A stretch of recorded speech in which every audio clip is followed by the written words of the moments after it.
Ladies and gentlemen, if you enjoy my video, please click the like button and share the video. It is the only way the YouTube algorithms really notices me. I will be very grateful to you. The Island That Traps Lost Souls. Scary story, published by Scare Fiction. Read for you by Scare Fiction. Chapter 1. Arrival at the Forgotten Isle. Mark Thompson stared at the distant horizon, the sea stretching endlessly before him, with the uncharted island now just a silhouette against the fading sky.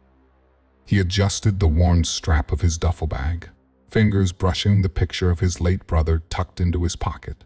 This trip wasn't about research. It was escape, isolation. He needed to drown his grief in the silence of the ocean.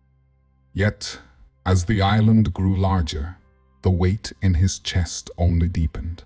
"That island keeps what's lost," the old fisherman had muttered before refusing to take him any further. The man's eyes, dark and hollow, carried an edge of warning that lingered in Mark's mind. But he had brushed it off as superstition, local folklore meant to scare away curious adventurers. Mark wasn't here for ghost stories. His small boat chugged to a stop, the engine sputtering just as the island came into full view. "You've got to be kidding me," he muttered, checking the fuel gauge. Full. Frustration prickled at his skin, but something else stirred beneath it, a sense of being watched. The island loomed ahead, its dense greenery an impenetrable wall of shadows, eerily silent.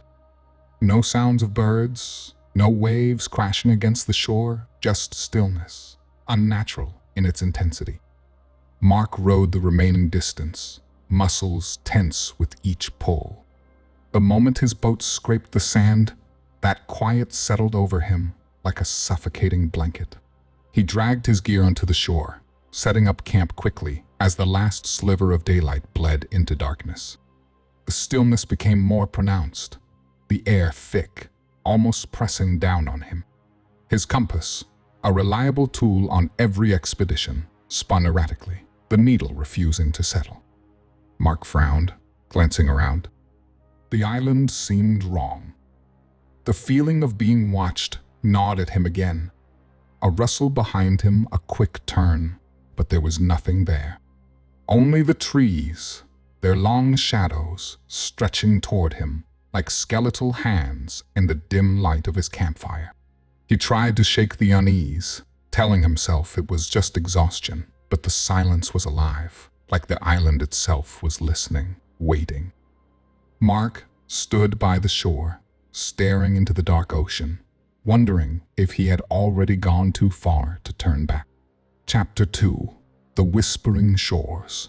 Mark woke to the sound of the ocean, but it wasn't the comforting rhythm of waves he was used to. This was softer, almost too soft, as if the sea itself was holding its breath. He rolled out of his sleeping bag, muscles stiff from a restless night. The eerie silence of the island had been like a living thing, pressing on him from all sides. Now, in the pale morning light, it was no different. The quiet was unnatural, suffocating. Deciding to explore, Mark set off inland, his boots crunching over the sand and dry leaves. The dense jungle loomed ahead, but it was something else that caught his eye, a line of small, crumbling huts farther down the beach. They looked ancient, roofs collapsed and walls sagging, yet as he drew closer, a strange detail stood out, fresh footprints in the sand. He bent down, inspecting them. They were recent. His heart quickened, not with relief, but with a creeping sense of dread. The village, or what was left of it, had an unsettling aura. Though clearly abandoned for decades, Mark found a campfire still smoldering, wisps of smoke rising in the air. Someone had been here recently, possibly still was. His mind raced with questions, but something stopped him from calling out. The island's oppressive silence seemed to swallow sound. As Mark moved further into the village, a faint noise drifted to his ears, soft, almost like wind, but too rhythmic. It was a whisper, faint at first, like an echo carried on the breeze. He paused, straining to listen. His name. Someone or something was whispering his name. Mark spun around, heart pounding, but there was no one. The whispers grew louder, more insistent, surrounding him. His pulse quickened, and he stumbled into one of the huts. Inside, the air was thick with dust, but something caught his attention, an old journal, its pages yellowed and brittle. The entries were scrawled in frantic handwriting, detailing the experiences of another man stranded on the island. "I am not alone here," one passage read. "The island hunts me. The lost ones, they whisper my name. They want me to stay." Mark's skin crawled as he read on. That night, Mark was jolted awake by a strange, cold presence. He sat up, eyes wide, staring toward the beach. There, in the distance, pale, ghostly figures stood motionless, watching him. But when he blinked, they were gone. The whispers continued, louder now, seeping into his thoughts like an infection. Chapter 3. Trapped in Time. The next morning, Mark rubbed the sleep from his eyes, the remnants of the night's visions still clinging to his mind like shadows. The ghostly figures had felt too real, too close. He needed to leave. He couldn't shake the feeling that the island was drawing tighter around him, coiling like a serpent preparing to strike. He gathered his gear, determination pushing him forward as he stepped outside into the gray dawn. The air was thick, heavy with moisture, and the landscape seemed to shift subtly underfoot. Mark trudged away from his camp, confident in his direction, but after a few minutes of walking, he found himself staring at the familiar sight of his tent. "Not again," he muttered, brow furrowing in frustration. He brushed aside the gnawing unease and set out once more, this time determined to make it past the tree line. Yet, the same scene unfolded a loop he couldn't escape. Each path he took led him right back where he started. Pulling out his GPS, Mark stared at the screen, his frustration morphing into dread. The device blinked erratically, oscillating between coordinates without settling. The map displayed nothing but a chaotic swirl, as if the island itself was a living organism, rejecting his attempts to navigate. He glanced up, and for a moment, the sun felt strange, suspended in the sky, neither rising nor setting, casting an unnatural glow over everything. With every passing minute, panic surged. The journal he needed to return to the journal. It had to contain some explanation for this madness. He rifled through the tattered pages again, searching for clues. One entry stood out. The island preys on what's lost. It feeds on your fear, twists your memories until they become your own prison. A chill ran down his spine. As night fell, a chilling breeze swept through the camp. Mark bundled up, eyes darting around, acutely aware of the oppressive darkness closing in. He tried to convince himself it was just paranoia, the after-effects of exhaustion and fear. But the tension in the air felt alive, crawling under his skin. Suddenly, he heard its soft footsteps, shuffling just outside his tent. Heart racing, he held his breath, straining to listen. The sound circled his camp, like a predator stalking its prey. Summoning his courage, he unzipped the tent and stepped out into the gloom. The figures loomed in the distance, vague shapes partially illuminated by the fading light. They didn't approach. Instead, they watched, silent, unyielding. Mark's heart thundered as he felt their gaze pierce through him. It was a feeling of dread, unlike any he had ever known, a crushing weight that threatened to pull him under. Chapter 4. The Lost Ones. The figures melted into the shadows, leaving Mark standing alone, a cold sweat coating his skin. The weight of their gaze lingered in the air, as suffocating as the night itself. Panic surged, pushing him deeper into the island's belly, where he hoped to find some answers, some way out of this nightmare. The jungle grew denser, the trees closing in around him like prison bars. He stumbled upon an ancient burial site, marked only by crumbling stones and the disturbing remnants of scattered bones, half buried in the earth.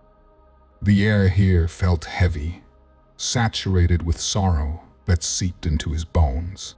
He hesitated at the edge, dread curling in his stomach. This place was wrong. An echo of despair clung to the ground, and he could almost hear whispers of the lost souls trapped in this macabre graveyard. "Please, you shouldn't be here." A voice broke through his thoughts, sharp and frantic. Startled, Mark turned to see a woman standing nearby, her eyes wide with terror. "You're not safe." "Who are you?" he asked, instinctively stepping back, but something in her desperate gaze held him in place. "I'm Emily," she said, brushing a hand through her disheveled hair. "You have to listen to me. The lost ones are watching you. They can sense your pain." Mark furrowed his brow, confusion mingling with fear. "Lost ones?" "Yes. Everyone who dies on this island becomes one of them, trapped here, wandering, unable to move on." Her voice trembled, the weight of her words almost crushing. "They feed on your grief, your sorrow. That's how the island keeps you." "What do you mean?" "I'm not dead," Mark replied, feeling incredulous.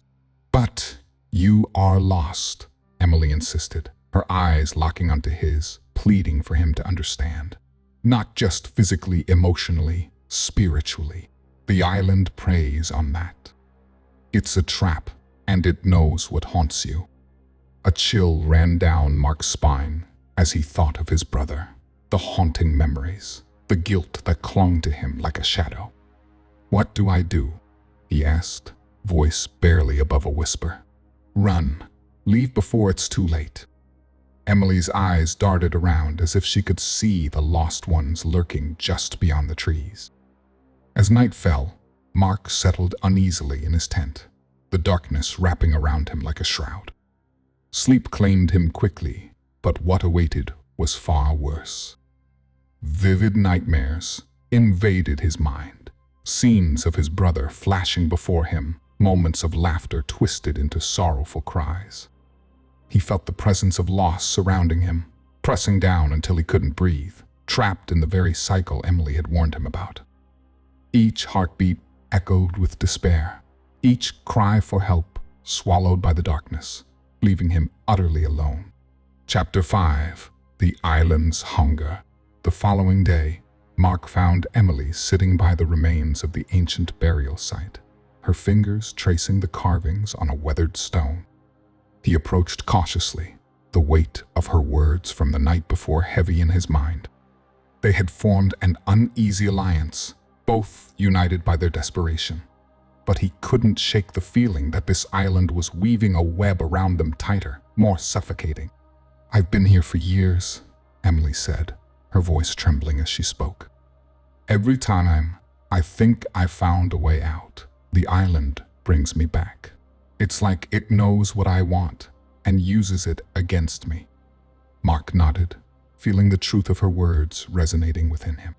The island was a sentient thing, hungry for despair. It knew their fears and played with them like a puppeteer, pulling their strings. As they trudged through the underbrush, Mark's heart began to race. He caught glimpses of a figure fleeting.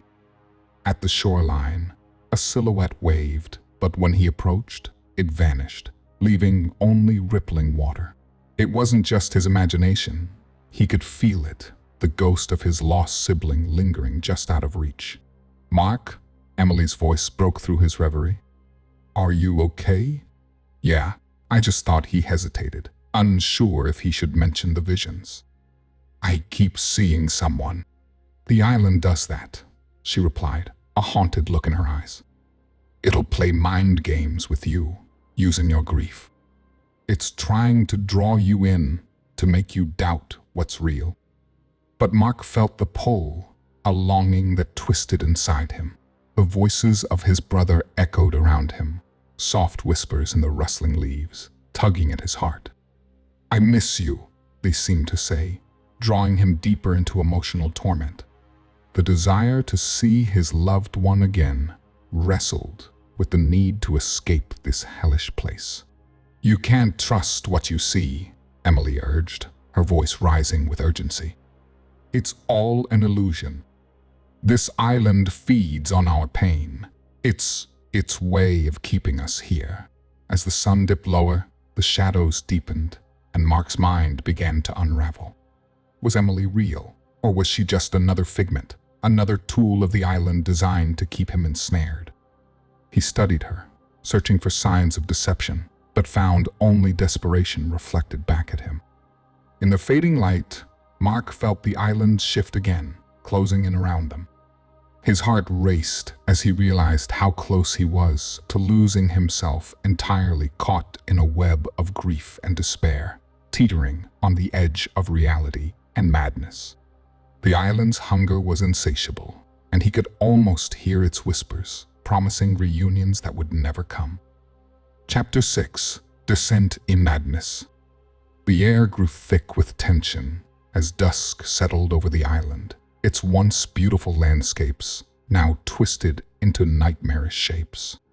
Mark and Emily huddled together, whispering plans for their final escape, but the atmosphere felt electric, charged with an unseen malice. The lost ones had grown restless, their silhouettes flickering just beyond the trees, creeping ever closer. Their whispers became a cacophony, a chorus of haunting voices calling Mark's name, promising secrets and reunions, blending fear with temptation. Stay focused, Mark, Emily urged, but he barely heard her over the growing din. We need to get to the shore before it's too late. Mark felt the pulse of dread ripple through him. He gripped his head, trying to shut out the voices.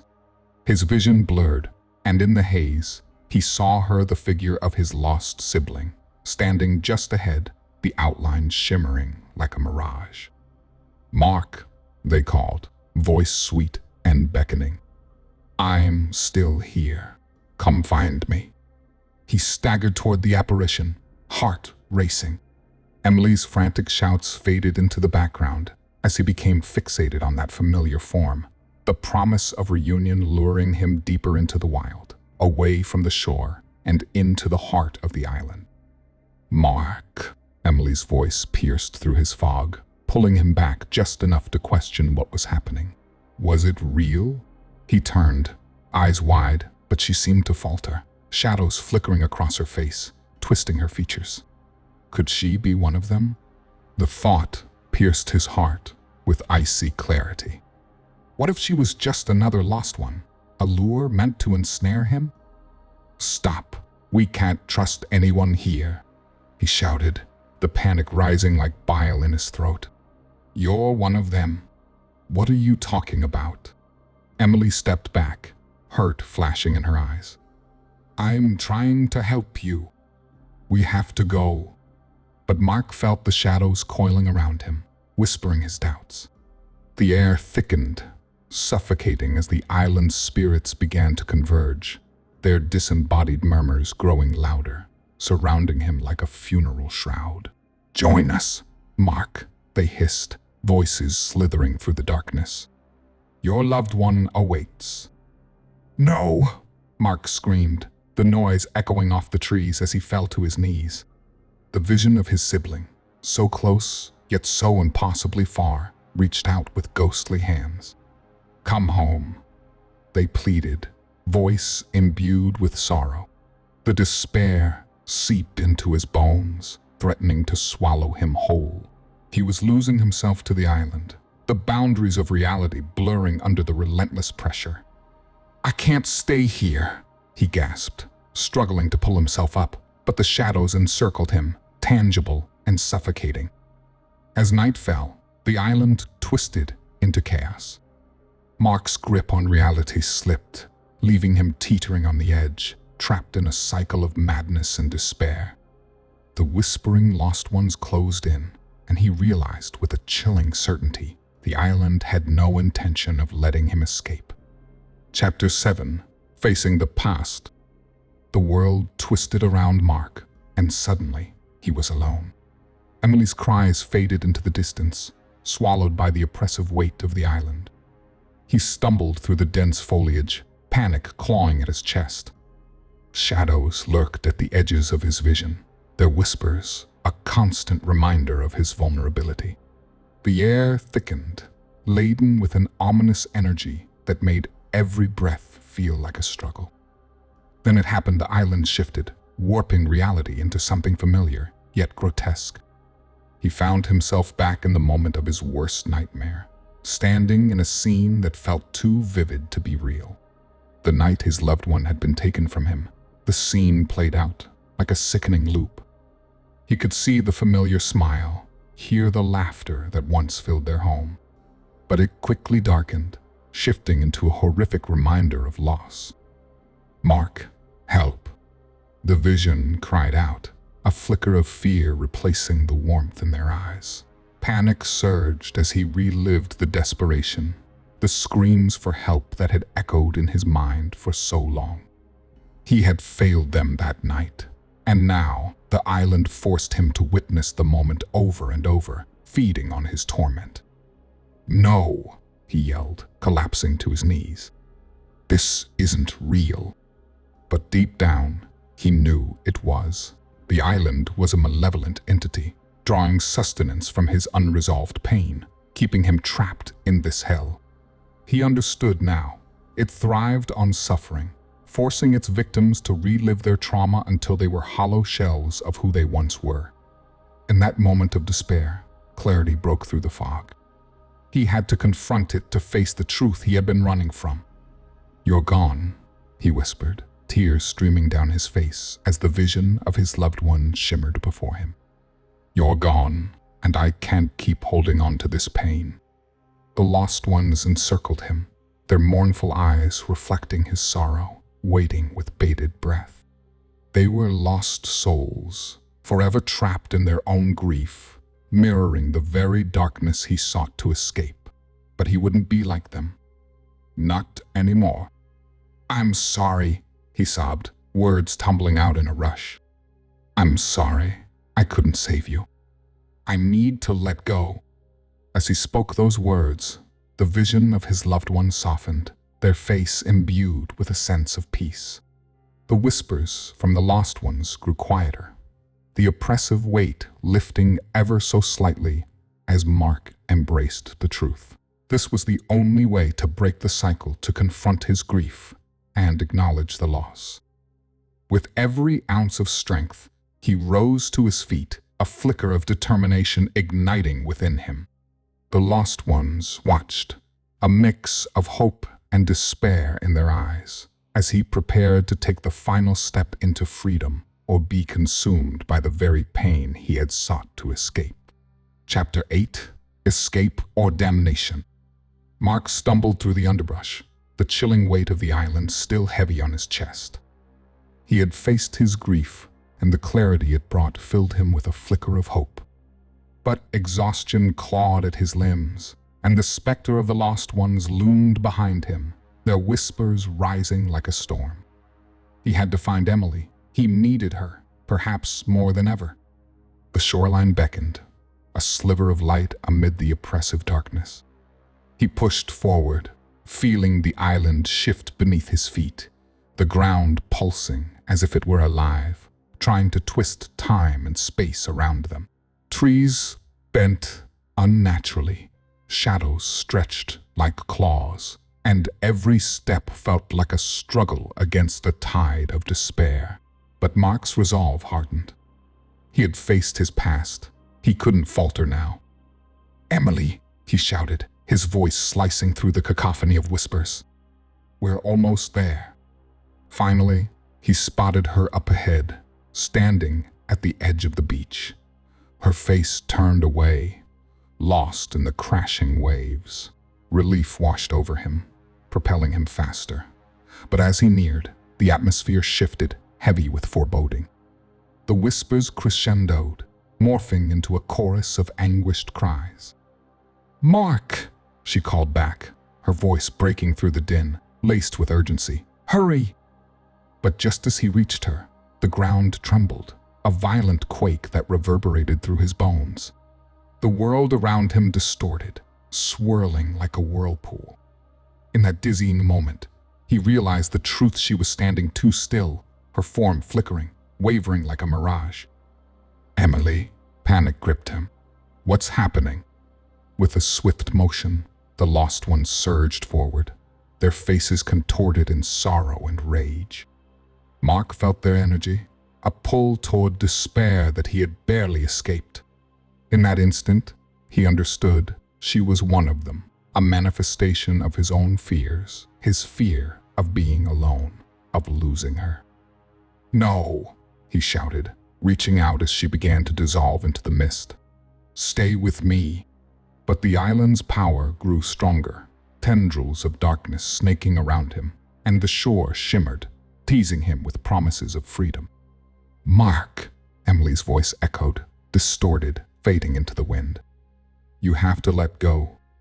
His heart raced as he took a step back, realizing he was teetering on the edge of a precipice, one step closer to the endless waves that stretched beyond the island. Summoning every ounce of willpower, he took a deep breath, grounding himself in the moment. This was his chance. With one final push, he sprinted toward the shore, the voices of the lost ones screaming in fury behind him. As he reached the water's edge, the island convulsed, threatening to drag him back.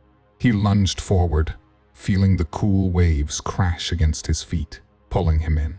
In that fleeting moment, he leaped into the unknown, the island's grip loosening just enough.